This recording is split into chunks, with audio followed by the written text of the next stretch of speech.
오늘 우리에게 주시는 하나님의 말씀은 신약성경 누가복음 15장 1절로부터 7절까지의 말씀이 되겠습니다.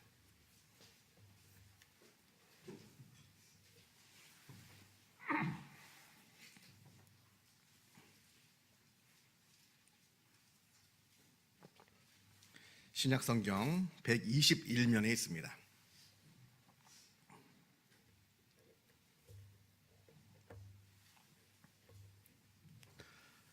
누가복음 15장 1절로부터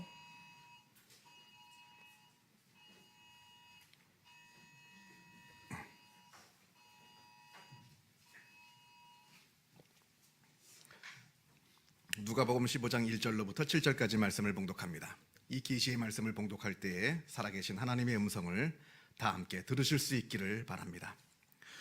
모든 세리와 주인들이 말씀을 들으러 가까이 나아오니 바리새인과 서기관들이 수군거려 이르되 이 사람이 주인을 영접하고 음식을 같이 먹는다 하더라. 예수께서 그들에게 비유로 이르시되 너희 중에 어떤 사람이 양 100마리가 있는데 그 중에 하나를 잃으면 99마리를 들에 두고 그 잃은 것을 찾아내기까지 찾아다니지 아니하겠느냐. 또 찾아낸 즉 즐거워 어깨에 메고 집에 와서 그 벗과 이웃을 불러 모으고 말하되 나와 함께 즐기자. 나의 잃은 양을 찾아내었노라 하리라. 내가 너희에게 이르노니 이와 같이 죄인 한 사람이 회개하면 하늘에서는 회개할 것 없는 의인 99으로 말미암아 기뻐하는 것보다 더하리라. 아멘. 우리가 성경을 읽다 보면 예수님의 별명을 우리가 보게 됩니다. 먹고 마시기를 탐하는 자, 그리고 세리와 죄인의 친구. 이것이 예수님이 갖고 있었던 별명이었습니다. 모두가 명예스럽지 못한 별명들입니다. 먹고 마시기를 탐한다. 이 말은 경건하지 않다는 뜻입니다. 지금도 마찬가지이겠습니다만 이 당시에 경건한 사람들은 먹고 마시는 걸 탐하지 않았습니다. 그리고 적어도 일주일에 2번씩은 금식을 하였습니다. 그래서 누가복음 18장에 보면 바리새인이 성전에서 하나님께 기도하기를 나는 일주일에 2번씩 금식을 하고 있습니다. 이렇게 자랑 삼아 하나님께 기도하고 있는 장면을 보게 됩니다. 이것이 이 당시에 경건한 사람들의 모습일진데 예수님은 그 반대로 먹고 마시기를 탐했다. 이건 아주 방탕한 사람들이나 저지르는 그런 일들이었습니다. 또 세리와 죄인의 친구, 오늘 1절 말씀을 보더라도 이런 말씀이 나오는데 모든 세리와 죄인들이 말씀을 들으러 가까이 나아오니, 지금 예수님 주변에 수많은 세리와 창녀들과 죄인들이 모여 있는 겁니다. 여러분 한번 상상해 보시기 바랍니다. 지금 예수님 주변에 세리와 죄인들이 모여 있습니다. 이건 보통 심각한 문제가 아닙니다. 예수님 주변에 예수님을 따른다라고 하는 사람들이 좀 경건하고 덕망도 있고 점잖고 학식도 갖고 있고 뭐 이런 사람들이 많이 모여 있어야 예수님이 존경을 받게 되는 것이고 예수님을 더 많은 사람들이 따르는 것이고 그래야 전도도 되는 것인데, 그 주변을 보니까 순, 세리, 창녀, 깡패들, 이렇게 되면 어떻게 무슨 일들이 벌어지게 되겠습니까? 아주 문제가 심각해지는 겁니다. 이래서 무슨 하나님의 말씀을 증거하며 하나님의 복음을 증거할 수 있겠는가 하는 겁니다. 자, 그리고 먹고 마시기를 탐하는 것, 그리고 세리와 죄인의 친구가 되는 것, 이 둘은 서로 연결되어 있는 겁니다. 방탕한 죄인들하고 어울려 다니니까 먹고 마시게 되는 것이고, 또 먹고 마시니까 그렇고 그런 사람들이 또 몰려드는 것이고, 악순환이 되는 겁니다. 그러니까 바리새인들하고 서기관들이 예수님을 조롱하면서 수군거립니다. 이 사람이 주인을 영접하고 음식을 같이 먹는다 하더라. 이 예수가 경건하지 못한 저 죄인들하고 저렇게 어울려 다니면서 먹고 마시고 저렇게 한다 하는 말입니다. 그런데 예수님께서 이 수군대는 말을 들으시고 하시는 말씀이 잃어버린 양의 비유를 우리에게 말씀해 주십니다. 양 100마리가 있습니다. 목자가 들여서 이 양을 치다가 그만 그 중에 한 마리 양을 잃어버리게 되었습니다. 아마 이 양이 목자의 말을 듣지 않고 자기 멋대로 자기가 가야 될 길이 아닌 엉뚱한 길로 갔겠죠. 그래서 잃어버리게 된 걸 겁니다. 아무튼 이렇게 양 한 마리가 없어졌습니다. 잃어버렸습니다. 그런데 이때 이 목자가 들판에 99마리의 양을 그대로 내버려 두고 이 양 한 마리를 찾아 나섭니다. 여러분, 이 말씀을 어떻게 보십니까? 양 한 마리를 찾기 위해서 양 99마리를 내버려 둔다. 이거는 우리가 생각하기에 상식적으로 이해가 되지 않는 그러한 모습이다, 그러한 행동이다 라고 말할 수 있습니다. 잃어버린 양 한 마리를 찾으려고 99마리를 들판에 두고 떠나간다. 특히 목자의 말을 듣지 않고 제멋대로 행동한 그 양 한 마리를 찾기 위해서 나머지 99마리를 그대로 내버려 둔다. 그러면 나머지 99마리는 어떻게 되는 겁니까? 목자가 없는 동안에 행여나 그 99마리 중에서 몇 마리라도 도망을 가면 어떻게 되는 겁니까? 아니면 사나운 들짐승이라도 나타나가지고 이 양들을 잡아먹으면 어떻게 되겠습니까? 이건 상식적으로 생각해 볼 때 도무지 이해할 수 없는 그런 행동이라 우리가 말할 수 있습니다. 그런데 우리가 이 말씀을 우리의 상식이 아니라 사랑이라고 하는 관점에서 바라보게 되면 이 이야기가 달라집니다. 우리가 구약성경 사무엘 하를 보면 이런 비유 이야기가 나오는데 그 이야기가 어떻게 되어 있냐면 어느 한 성읍에 두 사람이 있었다고 합니다. 한 사람은 양과 소를 아주 많이 갖고 있는 큰 부자였고 다른 한 사람은 양을 한 마리밖에 갖고 있지 않은 아주 가난한 사람이었습니다. 그런데 이 가난한 사람한테 이 양은 보통의 양이 아닙니다. 이 양은 자기 딸과 같은 존재였다고 합니다. 이 양이 자기의 자식들하고 함께 자라면서 함께 먹고 함께 자고 그야말로 자식 같은 존재였습니다. 비록 가축이지만, 비록 동물이지만 이 가난한 사람이 이 양을 자기 친딸처럼 사랑하면서 키웠습니다. 그런데 어느 날 그 옆집 부자에게 어떤 손님들이 찾아오게 되었는데 그러자 그 부자가 자기가 갖고 있는 그 많은 양과 소 중에서 짐승을 잡아가지고 손님을 대접하는 것이 아니라 옆에 있는 딸처럼 키운 그 어린 양을 빼앗아다가 그 가난한 자의 양을 빼앗아다가 그것을 잡아서 손님을 대접하였다라고 합니다. 지금 이 양을 빼앗기는 사람은 단순하게 양 한 마리를 빼앗긴 게 아닙니다. 자기가 너무나 사랑하고 있는 딸을 빼앗긴 것이나 마찬가지입니다. 물론 성경에는 나와 있진 않지만 이 부자가 나중에 잘못했다, 내가 잘못했습니다 라고 하면서 양 한 마리를 되돌려준다 하더라도 그것으로 이 문제가 해결될 일은 아닙니다. 왜냐하면 그 빼앗긴 양은 다른 것으로 대체될 수가 없기 때문에 그럽니다. 여기에 사랑의 대체 불가능성이 있습니다. 내가 사랑하는 것을 잃어버리면 그것과 똑같은 것을 갖다 준다 해도, 아니 그것보다 더 좋고 더 많은 것을 갖다 준다 하더라도 그것으로 그것이 해결되는 문제가 아니라고 하는 겁니다. 사랑의 대체 불가능성. 지금 예수님께서 이걸 말씀하고 계시는 겁니다. 보통의 눈으로, 우리가 제3자의 눈으로 이 이야기를, 잃어버린 양의 이야기를 바라보게 되면 이거는 99대 1, 99마리 대 1마리, 숫자의 문제입니다만, 그러나 이 이야기를 사랑이라고 하는 관점에서 바라보면 자기가 너무나 사랑하는 양을 잃어버린 그 목자의 관점에서 바라보게 되면 이건 숫자의 문제가 아닙니다. 지금 이 목자가 숫자상으로 1마리가 아쉬워서 100을 딱 채워야 되는데 1마리가 비기 때문에 그 숫자를 채우기 위해서 이 양을 찾으러 간 게 아닙니다. 그러면 99마리를 들판에 내버려 둘 수가 없었겠죠. 사랑 때문에 간 겁니다. 사랑하는 양을 찾으러 간 겁니다. 다른 것으로 도무지 대체할 수 없는, 설령 더 많은 양을 나에게 준다 하더라도 바꿀 수 없는 바로 그 양, 그 사랑의 대체 불가능성 때문에 그 양을 찾으러 갔다, 이렇게 봐야 되는 겁니다. 그렇다고 해서 이 잃어버린 양 1마리를 나머지 99마리 양보다 더 많이 사랑했다는 얘기는 아닙니다. 이 100마리를 다 똑같이 사랑했다 하는 겁니다. 다 똑같이 사랑했는데 그 중에 한 마리를 잃어버렸다는 겁니다. 그래서 이 말씀을 우리가 생각할 때 이렇게 생각했으면 좋겠어요. 내가 자녀가 여럿이 있는데 그 중 하나를 잃어버린 겁니다. 그럴 때 어떻게 하겠느냐? 너무나 사랑하는 자녀들이 있는데 그 중에 하나를 잃어버렸습니다. 그때 당신은 어떻게 하겠느냐? 지금 예수님께서 이걸 말씀하고 계시는 겁니다. 지금 예수님께서 세리들과 창녀들과 죄인들과 어울려 다니면서 많은 사람들로부터 손가락질을 받습니다.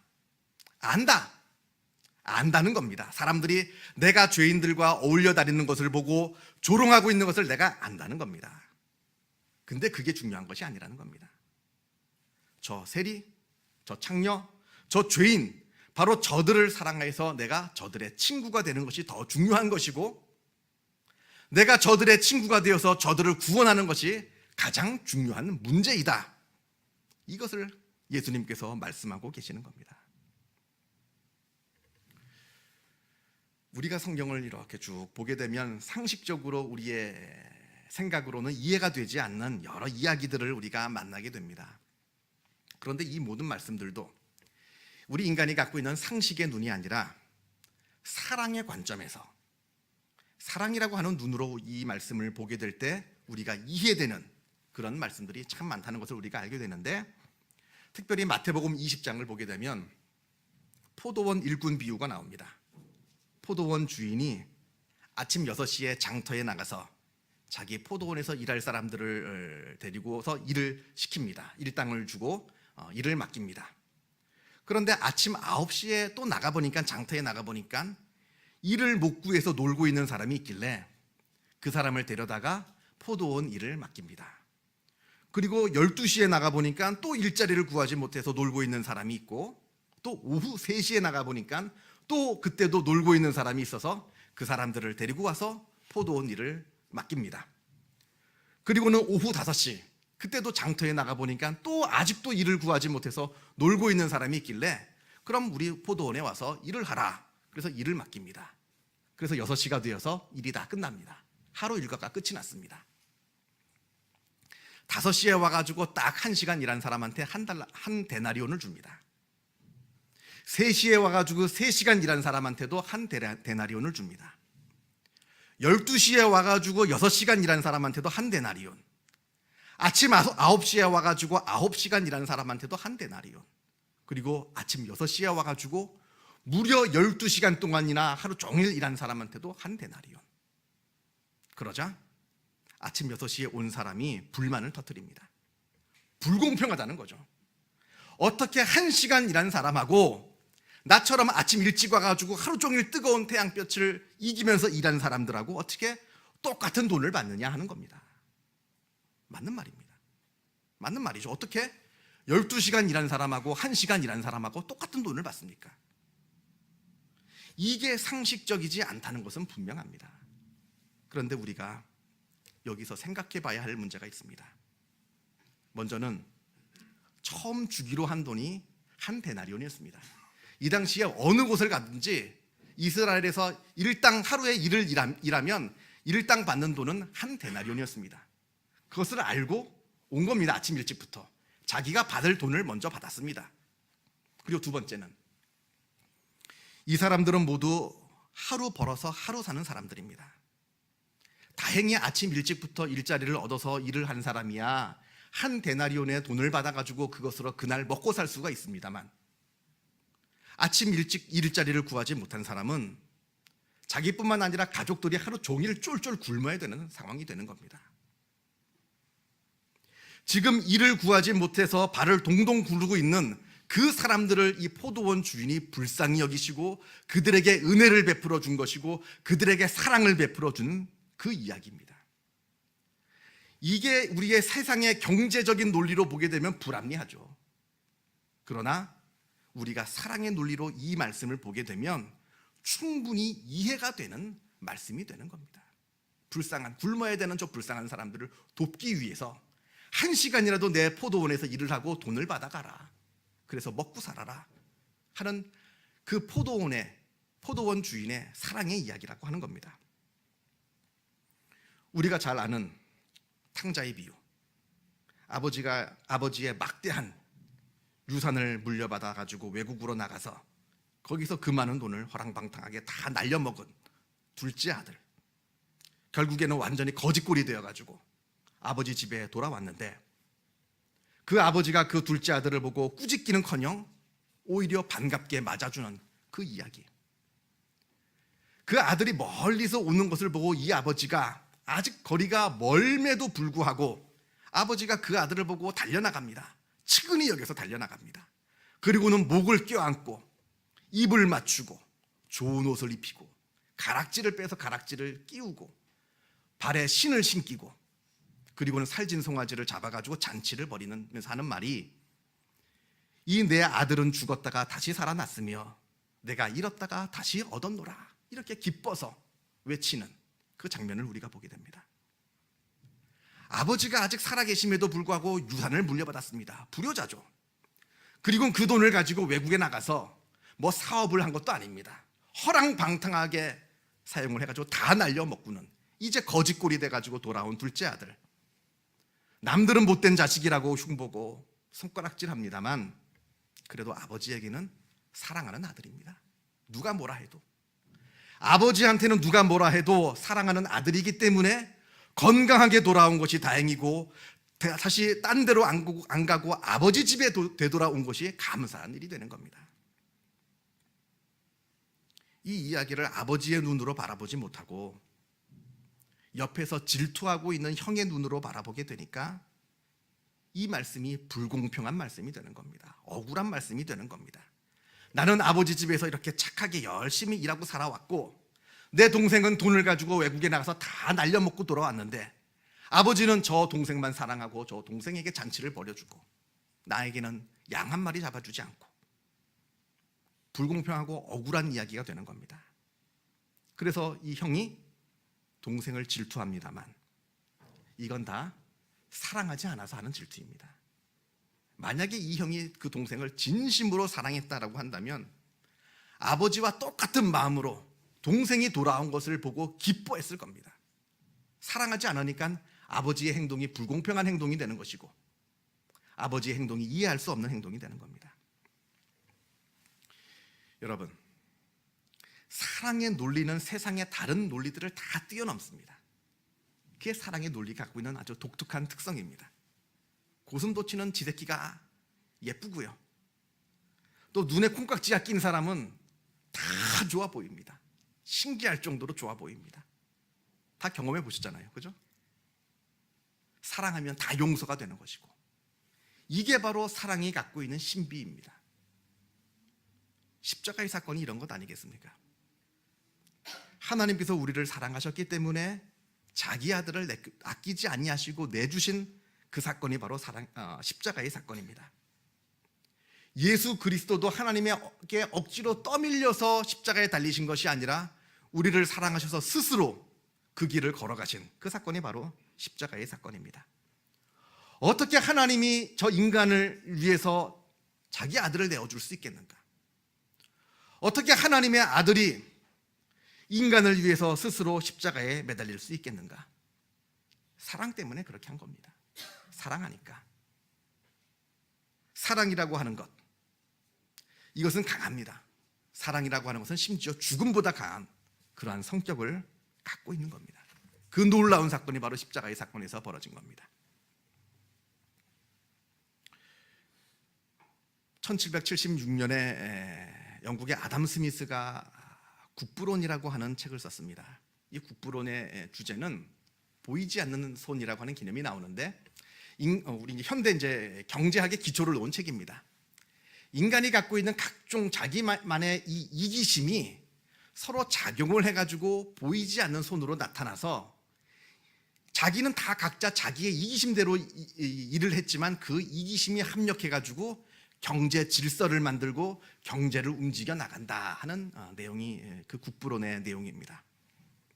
그런데 1759년, 그보다 더 앞서서 이 아담 스미스가 쓴 책이 있는데 도덕 감정론이라고 하는 책이 있습니다. 여기에는 공정한 관찰자라고 하는 개념이 나오는데, 이렇게 이기적이고 자기밖에 모르는 사람이 어떻게 다른 사람한테 사랑을 베풀고 이타적인 삶을 살게 되는가? 그 아담 스미스의 주장으로는 나를 공정하게 바라보고 있는 관찰자가 있는데 그 관찰자에게 우리가 인정받기 위해서, 나를 바라보고 있는, 나를 꿰뚫어 보고 있는 그 관찰자에게 내가 잘 보이기 위해서 인간은 착한 일을 한다는 겁니다. 이타적인 삶을 산다는 겁니다. 인간은 이기적이지만 나를 바라보고 있는 관찰자 때문에 내가 이타적인 삶을 산다는 얘기입니다. 이 관찰자가 누구냐? 공정한 관찰자가 누구냐? 아담 스미스는 이야기하지 않습니다만 제가 보기에는 하나님입니다. 모든 사람을 공정하게 그 마음을 꿰뚫어 보는 분, 이 하나님이 있기 때문에 인간은 온전한 사랑을 베풀고 이타적인 삶을 살게 된다 하는 이야기입니다. 아무튼 아담 스미스는 세상에 두 가지 논리가 있다고 합니다. 하나는 보이지 않는 손의 논리입니다. 이기심의 논리입니다. 물론 이기심이 그 이기심이 나쁜 건 아닙니다. 그 이기심 때문에 세상이 발전하고 번영하고 경제가 발달하게 되었습니다. 그런데 그 이기심의 논리로 사람이 행복해지는 건 아니라고 말을 합니다. 오히려 번영하고 오히려 발전할 수 있을지 몰라도 진짜 사람에게 행복을 주는 것은 공정한 관찰자를 의식해서 다른 사람에게 선을 베풀고 사랑을 베풀고 그렇게 하는 이타적인 삶이야말로 나를 그리고 세상을 행복하게 만드는 그러한 논리이다라고 이야기를 합니다. 오래전에 쓰여진 글입니다. 18세기에 쓰여진 글임에도 불구하고 지금 우리에게 가르쳐주는, 시사하는 바가 참으로 많은 그런 책입니다. 우리 그리스도인들은 세상의 논리를 따라 사는 사람들이 아닙니다. 세상을 살아갈 때 우리는 세상의 논리로 사는 것이 아니라 사랑의 논리로 사는 사람들입니다. 먼저는 우리가 큰 사랑을 받았기 때문에 그러합니다. 하나님으로부터 말도 안 되는 놀라운 큰 사랑을 우리가 받았습니다. 그렇기 때문에 둘째로는 우리가 이러한 사랑의 관점으로, 받은 사랑의 관점으로 세상을 바라봐야 하는 것이고, 그 사랑의 관점으로 세상을 판단해야 되는 것이고, 그 사랑의 관점으로 우리의 삶을 살아가야 한다 하는 겁니다. 이 사랑의 관점에서 살아가는 존재가 바로 우리 그리스도인이라고 하는 것입니다. 우리 그리스도인들은 그러한 사랑의 논리 안에서 살아가는 사람이다라고 하는 것을 잊지 말아야 합니다. 성경은 말하기를 사랑은 죽음같이 강하다라고 말을 합니다. 그리고 사랑은 허다한 죄를 덮는다라고도 말씀합니다. 이 사랑에 붙들려 사는, 그래서 하나님으로부터 인정받는 우리 모두가 되시기를 바랍니다. 기도하겠습니다. 사랑과 은혜가 충만하신 하나님 아버지, 감사합니다. 우리가 죄인이고 우리가 하나님과 원수되었으나 하나님께서 우리를 사랑하셔서 우리를 하나님의 자녀 삼아 주시고 하나님의 품에 안아 주심에 주님의 은혜에 감사를 드립니다. 우리가 받은 사랑을 기억하게 하여 주옵소서. 우리가 사랑받은 존재임을 우리가 늘 깨달아 알아 그 사랑 안에서 살아가게 하여 주옵소서. 그 사랑의 관점에서 세상을 바라보게 하여 주옵시고, 그 사랑의 관점에서 세상을 판단하게 하여 주시며, 그 사랑의 관점에서 우리가 사랑을 실천하며 살아가는 복된 삶을 살게 하여 주시옵소서. 그러할 때 우리가 하나님으로부터 인정받게 하여 주옵시고 하나님으로부터 칭찬받는 복된 삶을 우리가 살아가게 하여 주시옵소서. 모든 것 주님께 감사드리오며 이 모든 말씀 우리 주 예수 그리스도 이름으로 기도하옵나이다. 아멘.